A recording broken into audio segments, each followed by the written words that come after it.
Saudi अरब बदल रहा है और बहुत तेजी से बदल रहा है। हैरान कुन चीज सामने आ गई है। एक तरफ तो ये देखा गया कि हर तरफ खबर थी कि जनाब सलमान खान का कॉन्सर्ट हुआ है सऊदी अरब में। 80,000 से ज्यादा लोगों ने इसे अटेंड किया है, इतनी बड़ी तादाद में लोग आए।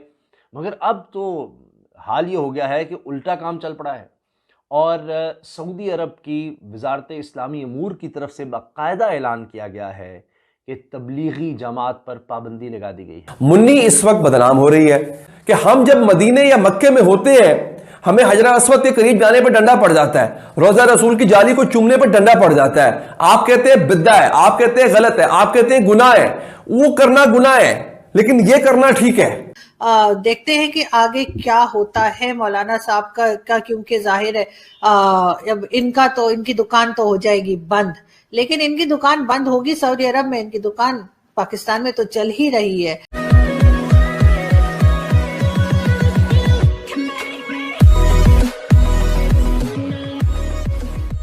नमस्कार दोस्तों, अब यहाँ पर बात हो रही है कि जो सऊदी अरेबिया है वो बदल रहा है।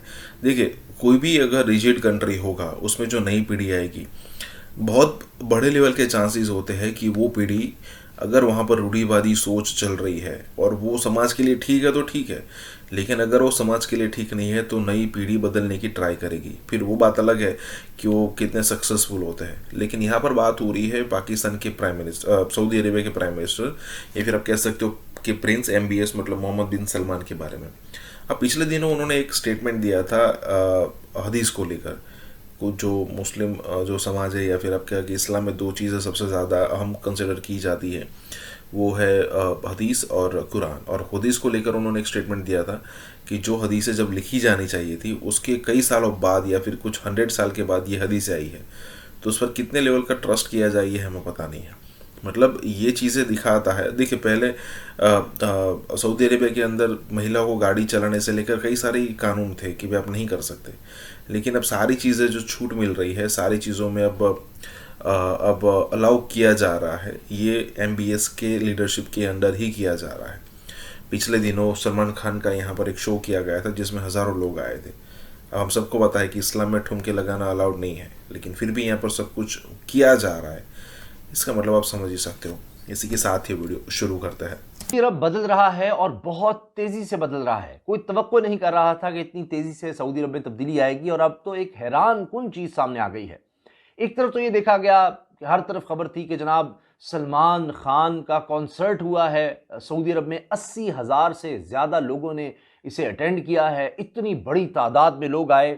मगर अब तो हाल ये हो गया है कि उल्टा काम चल पड़ा है और सऊदी अरब की वजारत इस्लामी अमूर की तरफ से बाकायदा ऐलान किया गया है कि तबलीगी जमात पर पाबंदी लगा दी गई है। तबलीगी जमात पर पाबंदी, अब कोई सोच भी नहीं सकता था ये चीज़। ना सिर्फ तबलीगी जमात पर पाबंदी लगाई गई है, बल्कि बताया गया है कि जी जुम्मे के दिन आपने क्या क्या बातें कहनी है तबलीगी जमात के हवाले से, क्या बताना है कि किस तरह दहशतगर्दी फैलाती है, ये करती है, वो करती है, ये बैन है, ये हमारे माशरे को ख़राब कर रही है, सऊदी अरब के ख़िलाफ़ है। इसलिए अब इनकी कोई इजाज़त नहीं है, इनके किसी इज्तिमा की इजाज़त नहीं है, किसी मस्जिद में आकर इनको तबलीग करने की इजाज़त नहीं है, इनका कोई ग्रुप नहीं आ सकता, यहाँ तक कह दिया गया है। अब ये नाकाबिले यकीन नज़र आता है। सिर्फ ये कि इन पर पाबंदी लगा दी गई है तबलीगी जमात पर सऊदी अरब में, बल्कि ये कि जी इनको दावत व तबलीग की इजाज़त नहीं है, इसके साथ एफिलिएशन, इससे जुड़ना भी बैन कर दिया गया है, उस पर भी पाबंदी लगा दी गई है। और आप जानते हैं कि सऊदी अरब में सज़ाएँ भी सख्त दी जाती हैं और इस तरह से जब कोई चीज़ आ जाए, फरमान आ जाए, तो उस पर बड़ी सख्ती से अमल करवाया जाता है। तो ये चीज़ बड़ी हैरानकुन है और लोग ये एक्सपेक्ट नहीं कर रहे थे।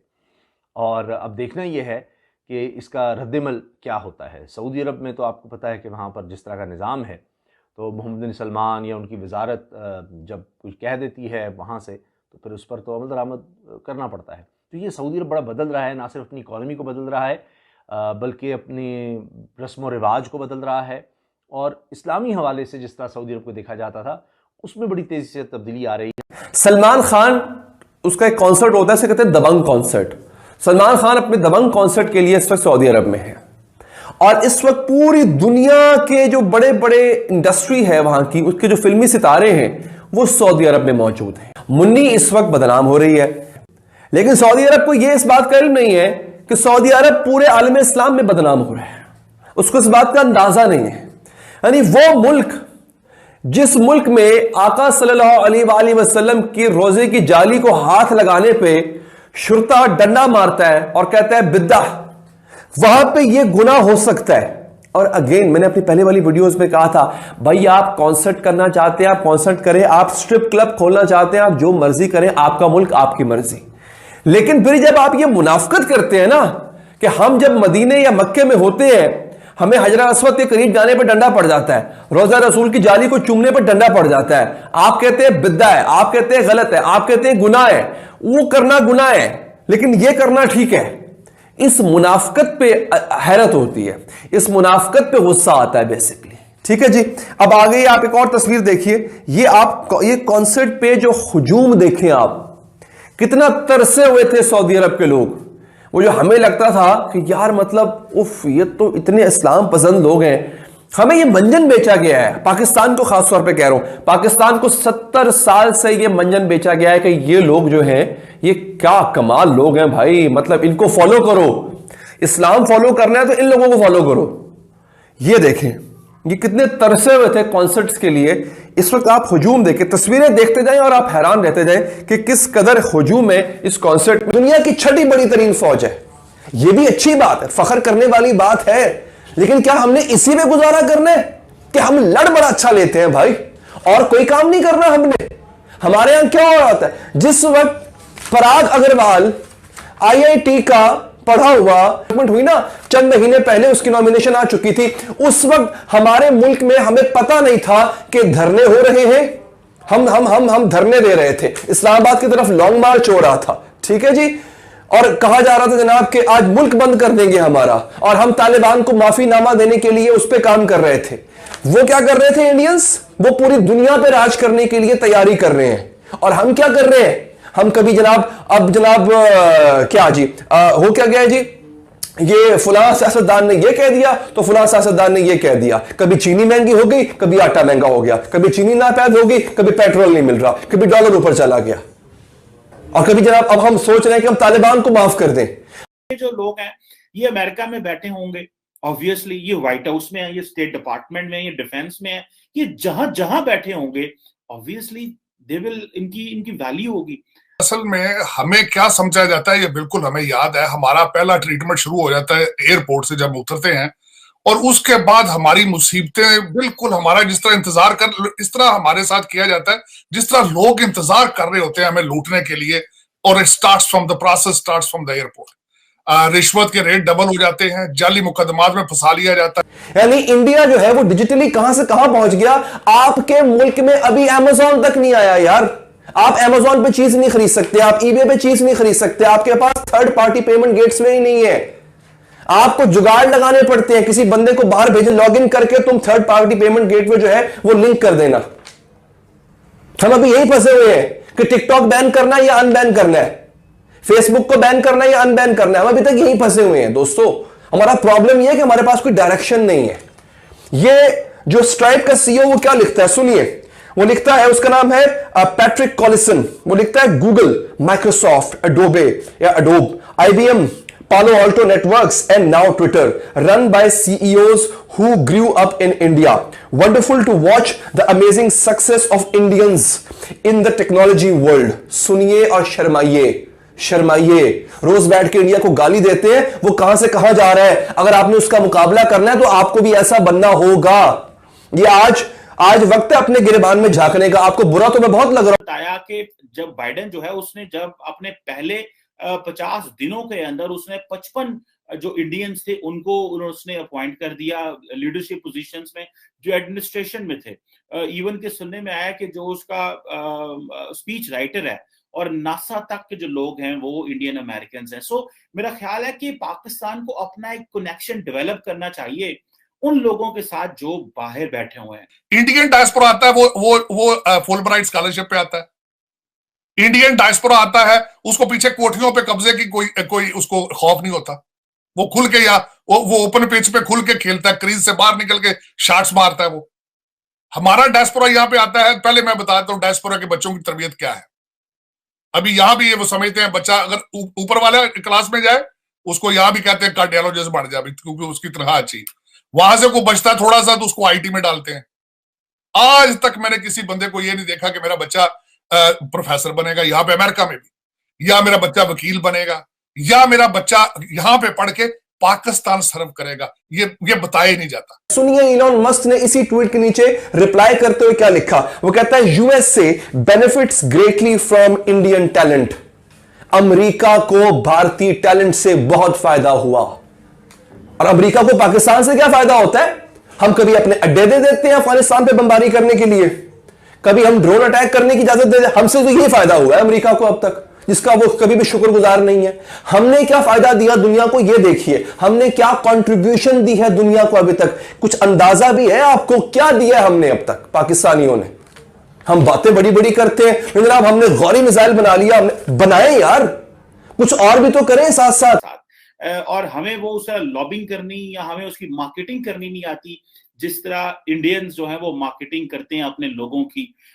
और अब जारी बात है अगर कोई पाकिस्तानी वहां पे बैठा होगा व्हाइट हाउस में, स्टेट डिपार्टमेंट में या अच्छी यूनिवर्सिटीज के अंदर, तो वो डेफिनेटली जिसे कहते हैं ना कि एक होता तो है कि भाई हाँ उसके आने से, उसके बैठने से पाकिस्तान को फायदा तो बहुत ज्यादा हो सकता है। लेकिन ये जो इंडियन अमेरिकन हैं ये ऑब्वियसली अमेरिका को कंट्रोल कर रहे हैं, जिस तरह मैंने बताया, नॉट दैट जस्ट के वो कोई नेगेटिवली कंट्रोल कर रहे हैं, but they have an influence. उनका एक बड़ा एक इन्फ्लुएंस है अमेरिका के अंदर, और वो इन्फ्लुएंस इसी तरह है कि उनको पता है कि हमने यहाँ पे आए थे, हमने काम किया, हमने एक्सेल किया, हमें टॉप पोजीशंस पे जाना है, ताकि एक तो वो अपने लिए भी काम कर रहे होते हैं, फिर वो अमेरिका के लिए भी काम कर रहे होते हैं, and then they bring respect to the nation as well. So की सबसे बड़ी खबर, पाकिस्तान के ग्वादर शहर में बड़ा धमाका, चीन के 6 इंजीनियर्स के मारे जाने की खबर। ग्वादर में एक खुदकुश हमला हुआ है जिसमें चाइनीज इंजीनियर्स भी शामिल थे, जिसमें अब तक की इतलात ये हैं कि गैर मुल्की इंजीनियर, जिसमें चाइनीज इंजीनियर्स की बात कर रहा हूँ, वो काफ़ी जहाँ भाग हुए हैं। अराउंड 8 से 9 से मुतलिक, टोटल 11 से मुतलिक इतलात। बलोच लिबरेशन आर्मी, उसने इसकी जिम्मेदारी, कलम तंजीम है, उसने इसकी जिम्मेदारी कबूल की। मगर टीटीपी ने पाकिस्तान में सरगर्मियां बढ़ा दी हैं। ये मुसलमान को मार रहा है। अब क्वेश्चन उठता है कि वो डर अभी भी है, वो खदशात अभी भी हैं कि it is not going to be a good story. ये जो शख्स अब प्रेसिडेंट बना ना वहां का, ये पाकिस्तान की जेल में था, बिल्कुल अमेरिकनों ने रिहा करवाया, तो अपने पास ले गए, अब अमेरिका ने वापस इंपोज करा दिया। गेम प्लान समझे भाई ये उनको अपना लीडर मान, उनके खिलाफ क्या कार्रवाई की? और 200-250 बच्चे ज़िबा कर दिए गए स्कूल के पेशावर के। तालिबान इस काबिल भी नहीं थे कि उसको पकड़ के मार डालते।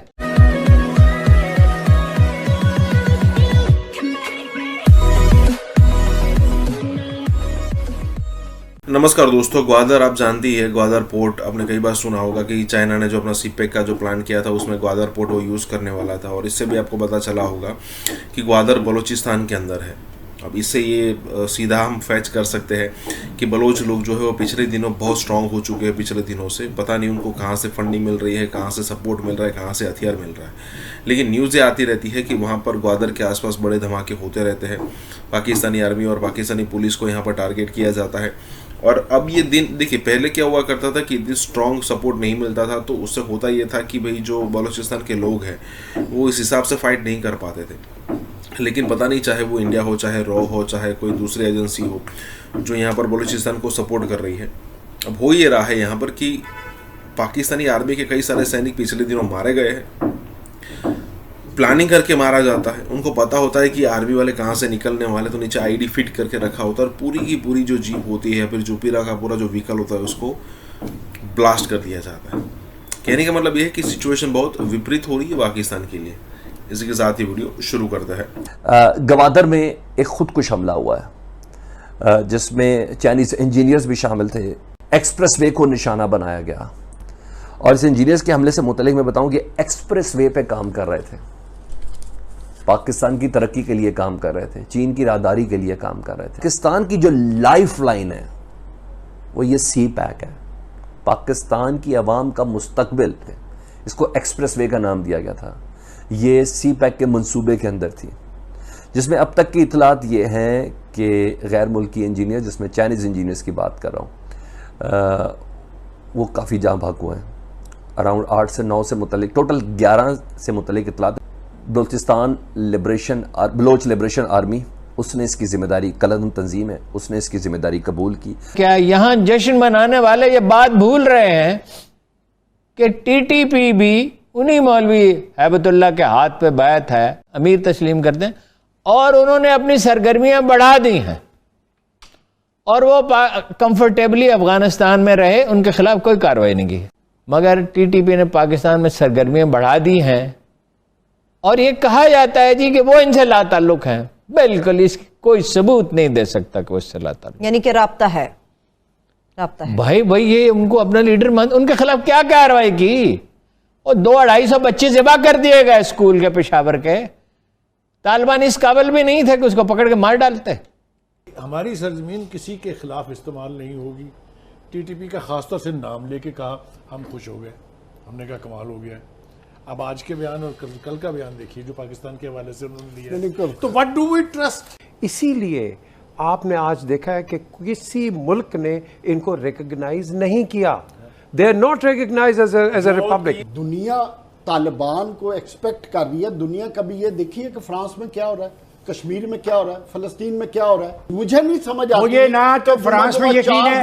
अफगानिस्तान से हमारा क्या लेना देना है? वो मेरा मसला है। अपने इंटरेस्ट और बाबा लेना देना नहीं है। अपने इंटरेस्ट, यानी 1980 से मेरी तबाही की वजह वो वहाँ पे जो कुछ हो रहा है 1980 से मैं अपने इंटरेस्ट को वॉच करना है। फ्रांस में करना है डिप्लोमेटिक वर्ल्ड नहीं है, इसलिए ये कोई इक्वेशन नहीं है। बिल्कुल ठीक। ये मुसलमान को मार रहा है। ये जो शख्स अब प्रेसिडेंट बना ना वहां का, ये पाकिस्तान की जेल में था। बिल्कुल, अमेरिकनों ने रिहा करवाया, अपने पास ले गए, अब अमेरिका ने वापस इंपोज करा दिया। गेम प्लान समझे। कौन अफगानी है जो अमेरिका और यूरोप और वेस्ट और पाकिस्तान से, यहाँ तो 3 मिलियन बैठा हुआ है, क्या ये वापस जा रहे हैं अफगानिस्तान?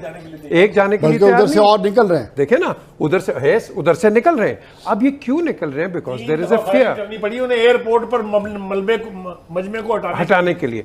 अब क्वेश्चन उठता है कि वो डर अभी भी है, वो खदशात अभी भी हैं, और ये उसको मजबूत कर रहे हैं। ये उसको मजबूत कर रहे हैं। और मैं तो आपके कई प्रोग्रामों में, आप मेरे प्रोग्रामों में कई दफ़ा मैंने आपको कहा है कि it is not going to be a good story. Prime minister Pakistan ने कहा कि सियासी मसाले तो वहाँ पे मुझे मुश्किल नज़र आ रही है।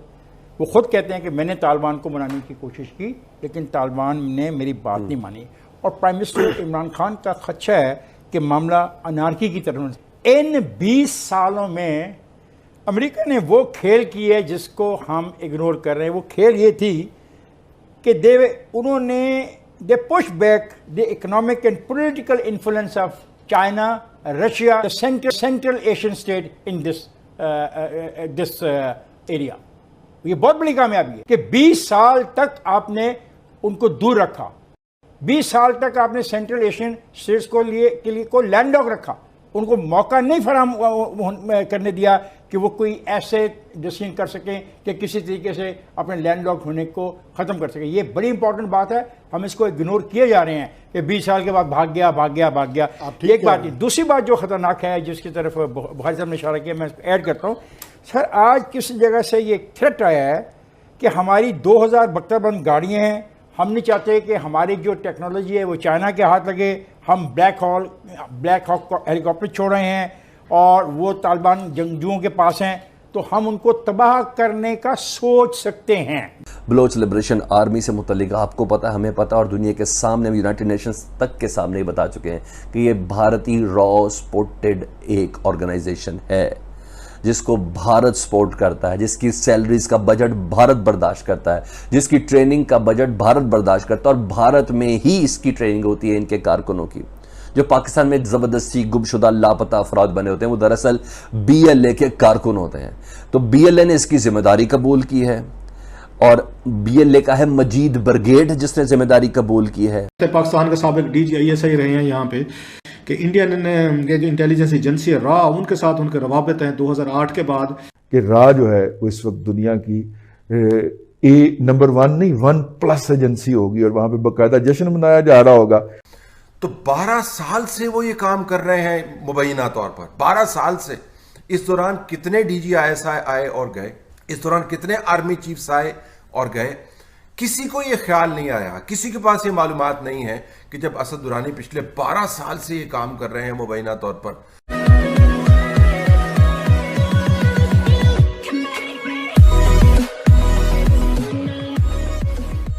नमस्कार दोस्तों, अब यहाँ पर बात ये हो रही है, सिचुएशन ये है कि नवाज शरीफ, हालांकि उनके भाई भी पिछले दिनों जो सत्ता में थे, अब उन्होंने भी मतलब शुरुआत करने की ट्राई की थी, लेकिन वोट्स कहीं कम ना हो जाए आने वाले इलेक्शन में, इसलिए उन्होंने अपने आने वाले स्टेप्स नहीं काउंट किए। अदरवाइज वो भी चाहते थे कि इंडिया और पाकिस्तान के बीच में ट्रेड शुरू हो जाए।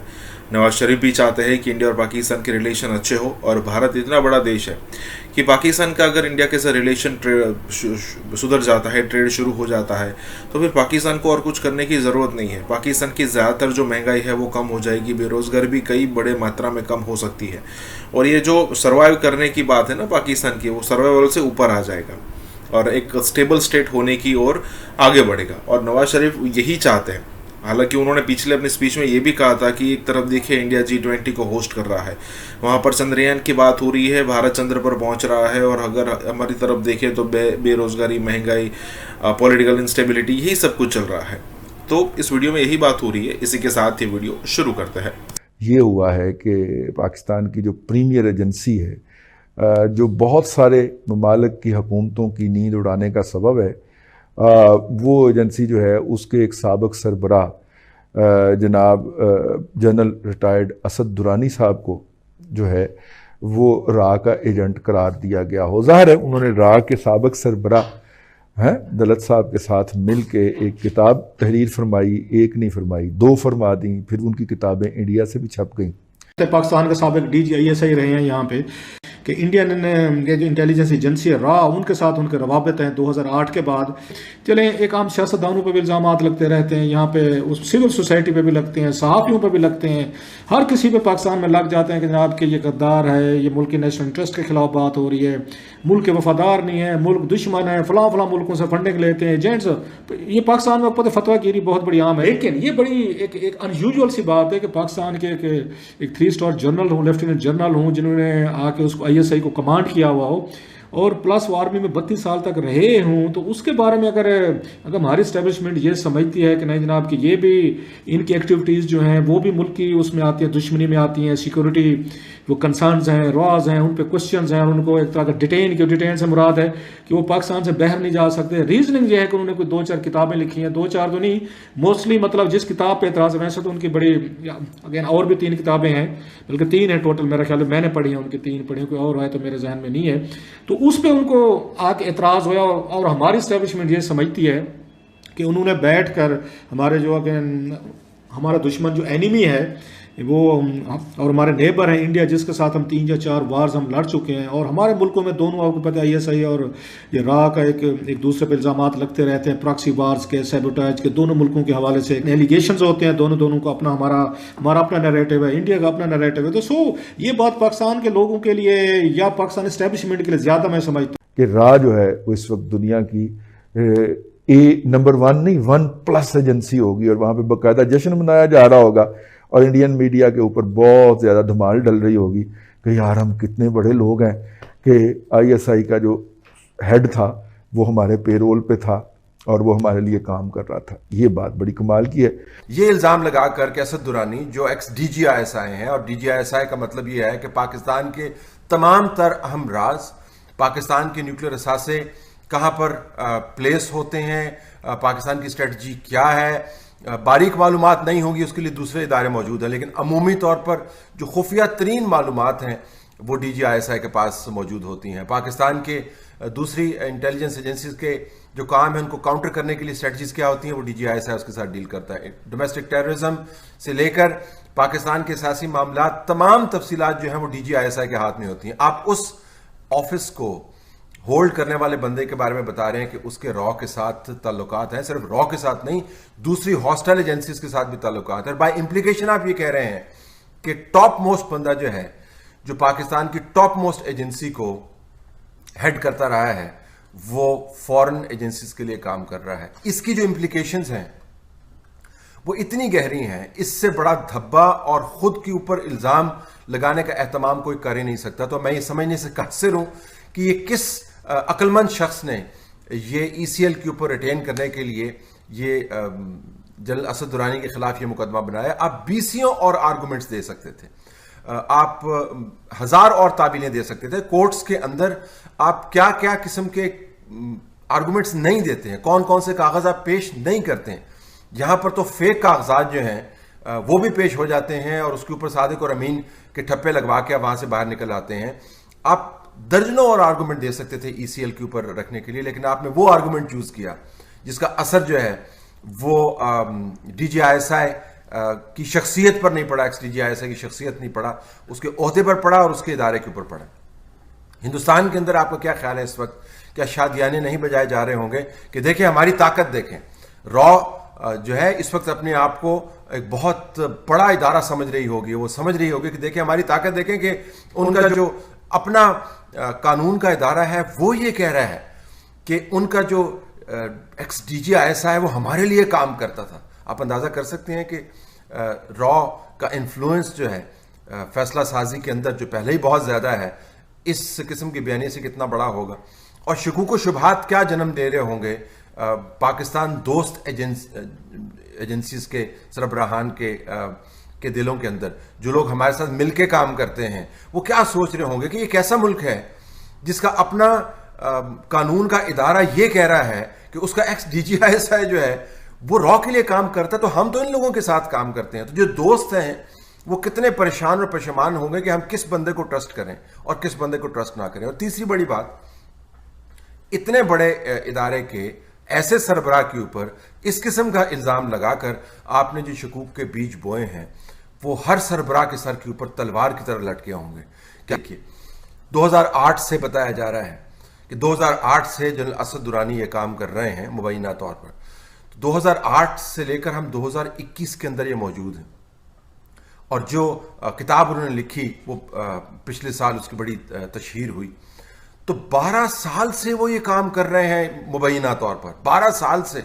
इस दौरान कितने DGISI आए और गए, इस दौरान कितने आर्मी चीफ्स आए और गए, किसी को ये ख्याल नहीं आया, किसी के पास ये मालूमात नहीं है कि जब असद दुरानी पिछले 12 साल से ये काम कर रहे हैं मुबैना तौर पर, तो उनका हाथ रोका जाए, उनको पकड़ा जाए, उस वक्त उनका नाम ECL के ऊपर डाला जाए जब वो ये काम कर रहे थे, उस वक्त नाम उनका ECL के ऊपर डाला जाए जब वो हिंदुस्तान के एक्स रॉ चीफ के साथ मिलकर किताब लिख रहे थे, जब वो ट्रैक टू डिप्लोमेसी के अंदर पाकिस्तान की इस्टेब्लिशमेंट को रिप्रेजेंट कर रहे थे। उससे ISI के ऊपर कितना बड़ा धब्बा लगा है, पाकिस्तान की इमेज के बारे में क्या तस्वीर बनी है, पाकिस्तान के दोस्तों के दिलों में क्या शकूक व शुबहात ने जन्म लिया है, और पाकिस्तान के जो दूसरे DGISIs हैं और जो मौजूदा DGISI हैं, जो आने वाले DGISIs हैं, उनके सर के ऊपर आपने कैसी तलवार लटका दी है। तो कन्वेंशनल फोर्सेस में इंडिया को तकरीबन 3 गुना ज्यादा बर्तरी हासिल है। एयरफोर्स में भी इसी तरह उनको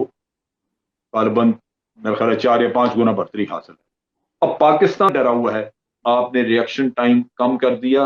कबल इसके कि दुश्मन यानी हम पाकिस्तान की इंटेलिजेंस को पता लगे कि आप जंग के लिए तैयार हैं या आप आ रहे हैं, वो रिएक्शन टाइम आपने कम किया और अब आप बॉर्डर के इतने करीब हैं कि जिस दिन आपको कहा आप चंद घंटों में बॉर्डर पे पहुंच जाएंगे। चाइना को, पाकिस्तान को कि भाई ये गलती ना करना है इधर आने की।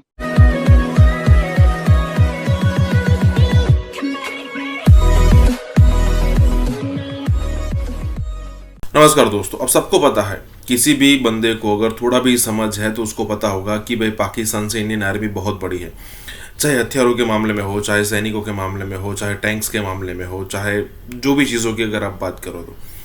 ऊपर से इंडिया के रिलेशंस भी इंटरनेशनल जो दूसरे कंट्रीज़ है या फिर इंटरनेशनली अगर आप कहो तो बहुत अच्छे हैं कंपेयर टू पाकिस्तान।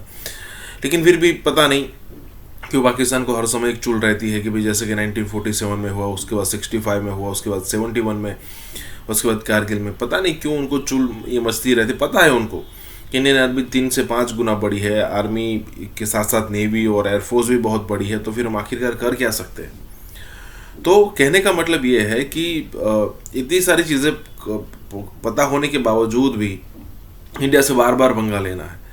अब वो ऐसा नहीं कर सकते कि भाई ठीक है इंडिया के साथ रिलेशन मेंटेन करने के लिए जिहाद बिहाद छोड़ दे। मतलब कोई दुनिया में भी कोई उनका ऐसा नहीं कहता कि भाई ज़रा ये चीज़ें आप छोड़ दो, इंसान बन जाओ। इसी के साथ ही वीडियो शुरू करता है कि क्या इंडियन आर्मी के का बहुत ज्यादा कॉन्फिडेंस आ गया मोदी के दौर में कि वो समझते हैं कि हम पाकिस्तान को स्ट्राइक कर सकते हैं हमेशा, और ये इसको आप किस तरह स्ट्रैटेजी को देख रहे हैं? हमारी और इंडिया का अगर फोर्सेस का कंपैरिजन करें तो कन्वेंशनल फोर्सेस में इंडिया को तकरीबन 3 गुना ज्यादा बढ़तरी हासिल है, और हमारी एयरफोर्स में भी इसी तरह उनको तालिबान मेरे ख्याल 4 या 5 गुना बढ़तरी हासिल है। अब जब बढ़तरी हासिल है तो वो दंदनाता फिरेगा। डिटरेंस का मतलब ये है कि आपने दूसरे को रोक दिया कि मुझे मत मारना, डिटर कर दिया। अब पाकिस्तान डरा हुआ है, डिटरेंस तो मौजूद है कि आप डर के पहले ही ना करें, लेकिन अगर आप करें तो फिर हम आपको कुछ ना कुछ सजा देंगे, क्योंकि हमने ऐसी फोर्स रखी है जो आपसे सुपीरियर, और हम तो आपका इलाका कुछ कैप्चर कर लेंगे। ये उनकी सोच है कि चाइना को एक मैसेज चला जाए कि अगर आपने हमला किया तो हमने बड़ी एक मजबूत फोर्स डिफेंस में भी रखी है, डिफेंस में भी मजबूत फोर्स रखी हुई है, और उसके साथ आर्मी लेवल पे हमने बड़े रिजर्व रखे हुए हैं स्ट्रॉन्ग किस्म के। और ये जो रिजर्व्स हैं ये हमारी स्ट्राइक कोर्स के अलावा है। चाइना के सामने एक स्ट्राइक कोर रखते थे, अब 2 रख ली, और उन स्ट्राइक कोर के अलावा हमने क्रिएट कर दिए हैं रिजर्व। यानी दूसरे लफ्जों में आपने डिफेंसिव कैपेबिलिटी स्ट्रेंथ बढ़ा के ट्रुप की अपनी बेहतर कर ली है, काफी बेहतर कर ली है। और यही वो मैसेज अखबार के जरिए दे रहे हैं चाइना को, पाकिस्तान को, कि भाई ये गलती ना करना है इधर आने की, ये डिटरेंस मौजूद है, हम आपको डिटर कर रहे हैं, हम आपको पहले से डरा रहे हैं, अगर आप आए तो हमने ये रखा हुआ। तो रिएक्शन टाइम को कट किया जाए, उसका तरीकाकार ये उन्होंने किया कि बड़ी छावनियां बनाने की बजाय छोटे बैटल ग्रुप तैयार किए, और छोटी छावनियां बॉर्डर के साथ साथ उनको अकोमोडेट करने के लिए छोटे छोटे आप कह लीजिए कि विलेज साइज की चीजें बनानी शुरू कर दी। अब वो उसको बनाते हुए वक्त लगना था, वो अब बन गई, बैटल ग्रुप भी बन गए। ये कोल्ड स्टार्ट का पहला कंपोनेंट है कि आपने रिएक्शन टाइम कम कर दिया, कबल इसके कि दुश्मन यानी हम पाकिस्तान की इंटेलिजेंस को पता लगे कि आप जंग के लिए तैयार हैं या आप आ रहे हैं। वो रिएक्शन टाइम आपने कम किया, और अब आप बॉर्डर के इतने करीब हैं कि जिस दिन आपको कहा आप चंद घंटों में बॉर्डर पे पहुंच जाएं। डिटर कर रहे हैं, आपको समझा रहे हैं कि आप ये ना समझें कि हमने चाइना की तरफ ट्रुप ज्यादा मूव कर दिए हैं तो यहाँ पे हम कमजोर हैं, लिहाजा आपको टेम्पटेशन हो कि आप हमला कर दें और आप कैप्चर करें हमारी टेरिटरी। ये आप नहीं कर सकेंगे, क्योंकि हमने ये आपके लिए एक डिटरेंस तैयार कर लिया, आपको डिटर करने के लिए, आपको रोकने के लिए। मैं देख रहा था कि जो इंडियन डिफेंस मिनिस्टर है राजनाथ सिंह, उन्होंने कहा कि हम तकरीबन 120 बिलियन डॉलर मिलिट्री मॉडर्नाइजेशन पे लगा रहे हैं अगले 7 से 8 साल में। आपसे ये बात पूछनी थी, अभी रिसेंटली ये थोड़े दिन हुए हैं, ये कह रहे हैं जी कि हमें इसराइल से 4 हेरोन टीपी ड्रोन्स ले रहे हैं लीज के ऊपर, जिसमें वो ये कह रहे हैं कि ये जो चारों के चारों ड्रोन्स हैं ये नॉन वेपनाइज्ड है, लेकिन ये वेपनाइज्ड, ये हम लाइन ऑफ एक्चुअल कंट्रोल को मॉनिटर करने के लिए। जबकि मैंने ये चेक किया सर कि ये इनके पास पहले भी ये हेरोन ड्रोन्स मौजूद हैं तकरीबन 90 के करीब, जो कि ये इस्तेमाल कर रहे हैं। तो ये क्या गारंटी है कि ये चाइना के लिए इन्होंने रखे हुए हैं, लेकिन ये तो सर एलओसी के ऊपर भी या हमारे इंटरनेशनल बॉर्डर पे भी लगाएंगे ये ड्रोन्स? तो ये, और वैसे ये कह रहे हैं नॉन वेपनाइज्ड है, लेकिन यकीन किया जा सकता है सर?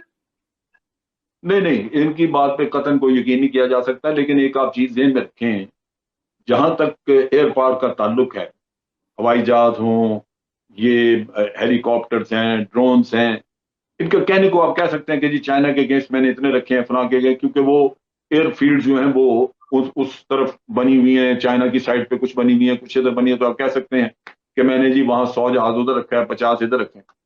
लेकिन ये इतनी जबरदस्त मोबिलिटी है कि आप चंद घंटों में इसको तब्दील कर सकते हैं सिचुएशन।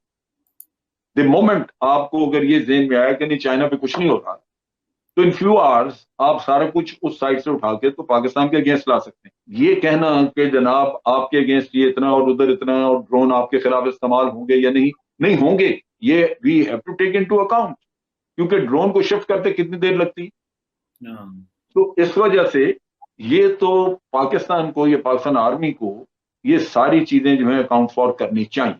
सवाल करना चाहता हूँ, ये जो रिसेंटली क्योंकि कश्मीर का जिक्र हुआ है, तो ये जो पाकिस्तान में सवाल चल रहा है कि हम जो है वो 370 तो खैर है उसको हम इग्नोर कर देते हैं, लेकिन 35A को इग्नोर नहीं करते। So what do you make out of it? आप इसको समझते हैं क्या ये हम एक पॉजिटिव जेस्चर दे रहे हैं इंडिया को, या कि ये हमारे कोई पॉलिसी शिफ्ट है? आप इसको कैसे देखते हैं? देखिए 370 वो एक रियासत का उसको स्टेटस मिला हुआ था, और कुछ उनको सब्जेक्ट से जिनमें के कश्मीरियों को या कश्मीर की जो असेंबली होती थी वो खुद लेजिस्लेशन करती थी, सेंटर या जो फेडरल गवर्नमेंट थी वो नहीं करती। अब वो तो उसको एक मसला बन गया कि भाई इन्होंने वो खत्म किया, अब असेंबली नहीं रही, लेकिन कश्मीर वहीं का वहीं है, इंटरनेशनल स्टेटस उसका वही है, वो चेंज नहीं हुआ। कश्मीर वो लाख कहते हैं कि जी हमने इसको यूनियन टेरिटरी बना दिया, फला कर दिया, लेकिन इंटरनेशनल या सिक्योरिटी काउंसिल की जब तक रेजोल्यूशंस मौजूद हैं, आलमी कुव्वतें या पूरी दुनिया उसको कभी भी वो तस्लीम नहीं करेगी कि ये यूनियन टेरिटरी का मतलब ये कि अब खत्म हो गया, पाकिस्तान का क्लेम ही नहीं रहा, ये तो नहीं। फर्क ये है कि अब अगर ये मसला हल होता है और वहां पे आपको मिसाल के तौर पे वो यूनियन टेरिटरी भी है, कुछ भी है, अगर कल को ये कहा जाता है कि जनाब इसमें प्लेबिसाइड कराया जाएगा तो वो उधर भी कराना पड़ेगा। फर्क जो पड़ता है वो आर्टिकल 35A जो है उसके जरिए इन्होंने सिटीजनशिप जो है वो चेंज करनी शुरू की और इंडिया से लोगों को सिटीजनशिप देनी शुरू कर दी। अब जब सिटीजनशिप बने, उसकी आबादी का हिसाब किताब हो, तनासब बने, तो एक वक्त आ सकता है जब ये कहें कि जनाब अब यहाँ पे 60% हिंदू हैं और 40% मुसलमान, क्योंकि उसका तनासब हिंदू ला के तो आपने बदल दिया। अच्छा, अब इसमें जो उन्होंने कानून जिस तरह का बनाया है उसमें ये लोग सारे जिनको सिटीजनशिप दे रहे हैं, ये जरूरी नहीं है कि कश्मीर में आके रहें। वो सिटीजनशिप की वजह से उनको वोटिंग राइट मिल गया, जबकि वो हो सकता है कोई केरला में रहता हो, कोई कहीं और रहता हो, सिर्फ इसलिए कि पिछले 70 सालों में उसने यहाँ पे 5 साल नौकरी की है या 10 साल जो भी इन्होंने रखी है उसकी मुद्दत, तो वो नौकरी करके चला गया, उसने क्लेम किया, उसको शरीयत मिल गई। अब वो वोट आके यहाँ डालेगा और वोट डालेगा बीजेपी को, तो कुछ अर्से के बाद ये होगा कि यहाँ मुसलमान के पास हुकूमत आएगी नहीं कभी। और जब प्लेबिसाइड होगा, कभी अगर होता भी है, और हो सकता है कि इंडिया उस वक्त कहे जब आबादी का तनासब इस तरह बदल गया, तो वो आपको कहे कि जी आप करा लें प्लेबिसाइड, और आप प्लेबिसाइड कराएं तो जो तनासब जिस तरह का है उसके मुताबिक वो चला जाएगा। पाकिस्तान के हारून साहब, जब इस किस्म की सूरत हाल होती है तो ये भी बात होती है कि पाकिस्तान दिफाई लिहाज से कितना मजबूत है। अगर इंडिया इस किस्म की कोई और टेंशन क्रिएट करता है, असलहे की सूरत हाल क्या पाकिस्तान में किस किस्म का असला इस्तेमाल हो रहा है? तो इंडियन आर्मी एक बहुत मॉडर्न अदारा है। आपकी इत्तला के लिए था कि बहुत अरसा पहले उसमें कागज का इस्तेमाल खत्म हो चुका था, बहुत अरसा पहले। हमारे यहाँ तो अभी बिगिनिंग हो रही है ना।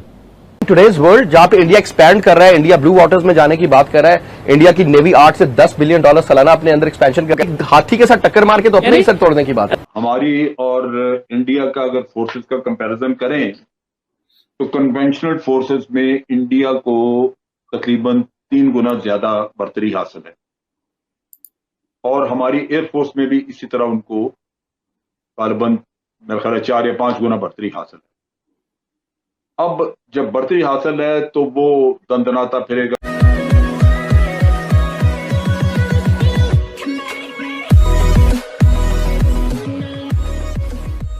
नमस्कार दोस्तों, वन मोर एग्जांपल कि उनका कहना है कि भाई इंडियन आर्मी बहुत एडवांस है पाकिस्तान से, और यहाँ पर एक एग्जांपल भी दिया गया है कि इंडियन आर्मी के अंदर कागज़ का जो यूसेज है वो बहुत सालों पहले ख़त्म कर दिया गया था और पाकिस्तान आज तक नहीं कर पाया हो, इवन इनिशिएट भी नहीं कर पाया है। कहने का मतलब ये है, यहाँ पर बात ये हो रही है कि इंडियन आर्मी चाहे वो हथियारों के मामले में हो, चाहे सेना के मामले में हो, चाहे नेवी के मामले में हो, चाहे एयरफोर्स के मामले में हो, बहुत एक अलग लेवल की तैयारी कर चुकी है और उसके सामने पाकिस्तान कुछ भी नहीं है, कहाँ पर भी नहीं है। लेकिन होता है ना कि जब कुछ भी नहीं होता ना तो पाकिस्तानियों के पास सिर्फ एक जवाब होता है, हमारे पास जज्बा है। मतलब पता नहीं उस जज्बे का कौन सा अचार बनता है वो हमें पता नहीं है, और जज्बे वाला जो वर्ड है ना उसका आंसर मेजर गौरव आर्या बहुत अच्छी तरीके से देते हैं। लेकिन ठीक है, यहाँ पर यही बात हो रही है कि इंडियन आर्मी को किस टाइप का एज अवेलेबल है या फिर एज पर है और किस तरीके से वो पाकिस्तान को बर्बाद कर सकता है। इसी के साथ ही वीडियो शुरू करते हैं। पाकिस्तान के हारून साहब, जब इस किस्म की सूरत हाल होती है तो ये भी बात होती है कि पाकिस्तान दिफाई लिहाज से कितना मजबूत है। अगर इंडिया इस किस्म की कोई और टेंशन क्रिएट करता है, असलहे की सूरत हाल क्या पाकिस्तान में किस किस्म का असला इस्तेमाल हो रहा है? अगर कौम साथ हो जैसे 65 में साथ थी, 71 कोई मिसाल नहीं है, 2 डिवीजन आर्मी थी, सारी दुनिया भागी हुई आएगी। 2 दफा तो अपना CIA का चीफ है दिल्ली पहुंचे जब उन्होंने हमला करने, 1 दफा तो ज़िया-उल-हक ने रोक दिया और 2 दफा इसराइल के साथ मिलकर कोटा पे बमबारी का मंसूबा बनाया। वो उनके पास एटम बम है, वो चंद घंटे में पुर्जे जोड़ के तुम्हें उड़ा देंगे। वो तो दुनिया जंग की आधी दुनिया तबाह हो जाएगी अगर एटमी जंग होती है, तो वो तो सवाल ही नहीं पैदा होता। उससे भी अहम बात यह है, उसका मुआवजा उनको ताजिक पता नहीं क्या है लफ्ज है, ताजार समथिंग उनका जहाज है, उससे तो फार सुपीरियर जो इंडिया ने बनाया है। उनका टैंक है अर्जेंट टैंक। अहमक आदमी हुक्मरान था, नीम पागल, और 3 आदमी इक़्तिदार की जंग में भुट्टो और शेख मुजीबुर रहमान वो लगे हुए थे, यही खां। तो इंडियन आर्मी एक बहुत मॉडर्न अदारा है। आपकी इत्तला के लिए था कि बहुत अरसा पहले उसमें कागज़ का इस्तेमाल ख़त्म हो चुका था, बहुत अरसा पहले। हमारे यहाँ तो अभी बिगिनिंग हो रही है ना अदारों में। हमने बलूचिस्तान में उन्होंने इतनी कोशिशें की, अमेरिका की आशीर्वाद थी, अफगानिस्तान का रास्ता, यहाँ भी उन्होंने अफगानिस्तान का रास्ता इस्तेमाल किया। ईद गुल जो है वो अफगानी है ना, वो तो लियाकत अली खान को कत्ल करने के लिए एक अफगानी को इस्तेमाल किया था। वो पाकिस्तानी पासपोर्ट हो, हर चीज़ बन जाती है, आपको पता ही है। यहाँ इतना बड़ा बॉर्डर था, अब बंद कर रहे हैं ना, अभी पूरी तरह बंद नहीं हुआ। शेख रशीद के बयान में सिर्फ तार मुकम्मल हो गई है 30 जून को, वैसे मुकम्मल नहीं हुई है। ठीक है, ठीक। तो अफगानिस्तान की आप बात कर रहे हैं, कोई हमला नहीं होगा। कश्मीर को भूल जाओ, इंडिया की बालादस्ती तस्लीम कर लो और टेररिज्म होता रहे अफगानिस्तान के से, इसका तो सवाल ही नहीं। ये नहीं, ये जो बात मैं भी कर रहा था कि वो अपना तालिबान से कोई बहुत उम्मीद वाबस्ता नहीं की जा सकती। ठीक है, नहीं की जा सकती, मगर ये तो हमारे दुश्मन है ना, गंदी गालियां देते हैं और यहाँ कत्ल कराते हैं लोगों को। हमारी और इंडिया का अगर फोर्सेस का कंपैरिजन करें तो कन्वेंशनल फोर्सेस में इंडिया को तकरीबन 3 गुना ज्यादा बढ़तरी हासिल है और हमारी एयरफोर्स में भी इसी तरह उनको गालिबन मेरे ख्याल 4 या 5 गुना बढ़तरी हासिल है। अब जब बढ़तरी हासिल है तो वो दंदनाता फिरेगा। डिटरेंस का मतलब ये है कि आपने दूसरे को रोक दिया कि मुझे मत मारना, डिटर कर दिया। अब पाकिस्तान डरा हुआ है, डिटरेंस तो मौजूद है कि आप डर के पहले ही ना करें, लेकिन अगर आप करें तो फिर हम आपको कुछ ना कुछ सजा देंगे, क्योंकि हमने ऐसी फोर्स रखी है जो आपसे सुपीरियर और हम तो आपका इलाका कैप्चर कर लेंगे। ये उनकी सोच है कि चाइना को एक मैसेज चला जाए कि अगर आपने हमला किया तो हमने बड़ी एक मजबूत फोर्स डिफेंस में भी रखी है, डिफेंस में भी मजबूत फोर्स रखी हुई है और उसके साथ आर्मी लेवल पे हमने बड़े रिजर्व रखे हुए हैं स्ट्रॉन्ग किस्म के। और ये जो रिजर्व हैं ये हमारी स्ट्राइक कोर्स के अलावा है। चाइना के सामने 1 स्ट्राइक कोर रखते थे, अब 2 रख ली और उन स्ट्राइक कोर के अलावा हमने क्रिएट कर दिए हैं रिजर्व। यानी दूसरे लफ्जों में आपने डिफेंसिव कैपेबिलिटी स्ट्रेंथ बढ़ा के ट्रुप की अपनी बेहतर कर ली है, काफी बेहतर। एक्सट्रीम राइटिस्ट है आप, कहते हैं आप इंडिया को तबाह कर दो, इंडिया में बिल्कुल बेड़ा करके आज जाके आप झंडा गाड़ेंगे रेडियो डेली। और आप समझते हैं is it possible in today's world जहां पे इंडिया एक्सपैंड कर रहा है, इंडिया ब्लू वाटर्स में जाने की बात कर रहा है, इंडिया की नेवी 8 से 10 बिलियन डॉलर सालाना अपने अंदर एक्सपेंशन कर, कहते हैं ना 5 न्यूक्लियर सबमरीन होंगी, हमारे पास 50 डिस्ट्रॉयर्स होंगे, हमारे पास जनाब 3 उनके एयरक्राफ्ट कैरियर होंगे। आप किस मिशन पे हैं? एक बात सुनो, हाँ, एक हाथी के साथ टक्कर मार के तो अपने ही सर तोड़ने की बात है। बिल्कुल तोड़ा हमने, इंडिया तोड़ा या उन्होंने हमें तोड़ा? उन्होंने आपको तोड़ा।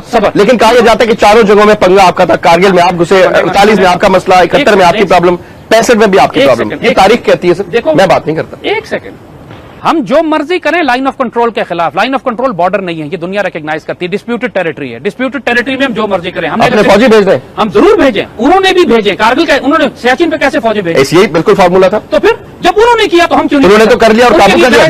They could have retained, you could not retain sir। देखिए बात सवाल नहीं, आपने 6,500-7 हजार फौजी मरवा दिया वहां पर। हमने अटेम्प्ट की, we failed, doesn't matter, we'll attempt again. बात ये नहीं है आप चाहते एक और कारगिल हो, एक और स्टैंड ऑफ हो, एक और जंग हो। 100 दफा होगा ये, क्योंकि जब तक इंडिया ने सियाचिन पे कब्जा किया हुआ, 1200 मुरब्बा मील पाकिस्तान का कब्जा करके बैठे हुए हैं और आगे आना चाहते हैं, आप मुझे बताएं मैं क्या करूं?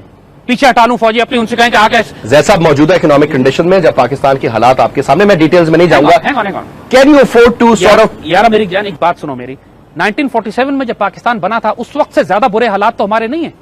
और यही वो मैसेज अखबार के जरिए दे रहे हैं चाइना को, पाकिस्तान को, कि भाई ये गलती ना करना है इधर आने की, ये डिटरेंस मौजूद है, हम आपको डिटर कर रहे हैं, हम आपको पहले से डरा रहे हैं, अगर आप आए तो हमने ये रखा हुआ। तो रिएक्शन टाइम को कट किया जाए, उसका तरीकाकार ये उन्होंने किया कि बड़ी छावनियां बनाने की बजाय छोटे बैटल ग्रुप तैयार किए और छोटी छावनियां बॉर्डर के साथ साथ उनको अकोमोडेट करने के लिए छोटे छोटे आप कह लीजिए कि विलेज साइज की चीजें बनानी शुरू कर दी। अब वो उसको बनाते हुए वक्त लगना था, वो अब बन गई, बैटल ग्रुप भी बन गए। ये कोल्ड स्टार्ट का पहला कंपोनेंट है कि आपने रिएक्शन टाइम कम कर दिया, कबल इसके कि दुश्मन यानी हम पाकिस्तान की इंटेलिजेंस को पता लगे कि आप जंग के लिए तैयार हैं या आप आ रहे हैं। वो रिएक्शन टाइम आपने कम किया और अब आप बॉर्डर के इतने करीब हैं कि जिस दिन आपको कहा आप चंद घंटों में बॉर्डर पे पहुंच जाएं।